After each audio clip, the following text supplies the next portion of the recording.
Imagine experiencing the challenges of college life, managing studies, social life, and personal development, all while struggling to maintain focus during lectures due to baffling distractions such as daydreaming or being distracted by whatever your classmate is doing.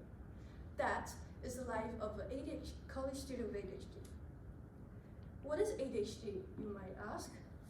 The National Institute of Mental Health defined ADHD, or Attention Deficit Hyperactivity Disorder, as an ongoing pattern of inattention and impulsivity that interferes with the functioning and development of a person. It is often characterized by the difficulty to focus. It is also very common between college students.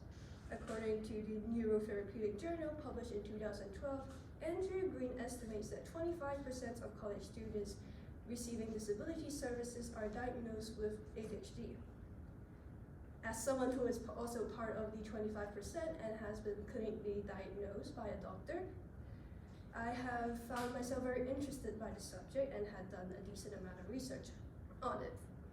So, today we'll be talking about ADHD, how it impacts college students' mental health via emotional dysregulation, lowering self-esteem, and the difficulty of impulsive behavior.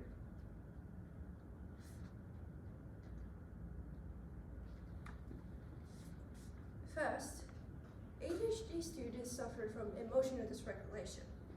According to the American Journal of Psychiatry, emotional dysregulation is found in 25 to 45% of children and between 30 to 70% of adults with ADHD.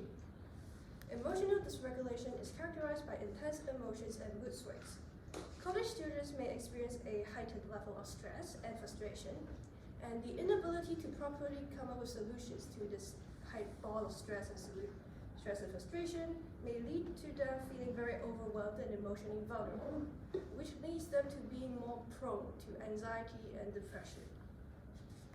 Moving on, let's settle on to the second point, self-esteem. ADHD affects academic performance, which lowers self-esteem.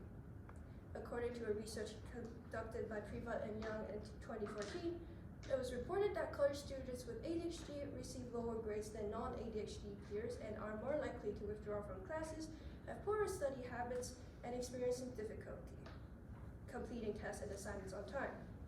Students with ADHD are more prone to procrastination and are easily distracted by many things. Hence, they may be unable to complete assignments on time or give out assignments that are up to academic standards and would receive a bad grade. Due to that, students may see them as personal failures, and with constant failures, it will wear down their own confidence and which would lead to them undermining their own self-worth and holding a negative self-perception, and which also contributes largely to depression. Let's settle on to the last point. Third, impulsivity.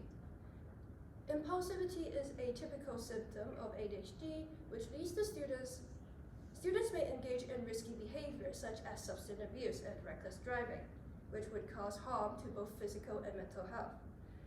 A more common example would be impulsive spending habits. According to research by Doreen Bangla, she reported that the tendency to buy on instinct or components of impulsive buying were indeed stronger in individuals with ADHD compared to individuals without.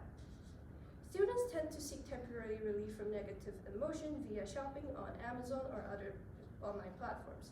Due to buying a lot of things that they don't need on a whim, they would tend to suffer from the financial consequences as a backlash, in which they would eventually lead to emotional stress, such as worrying over their future budget, since they spend a lot of money on unnecessary things, which would also contribute to the lack of financial security and would stress them out in general, which also contributes to anxiety and depression.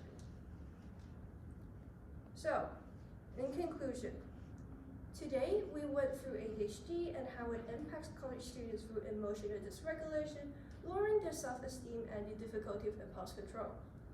ADHD is a psychiatric condition that impacts the day-to-day experience of college students. Even to this day, ADHD remains a mysterious neurological disorder and the research on it is still ongoing. Thank you.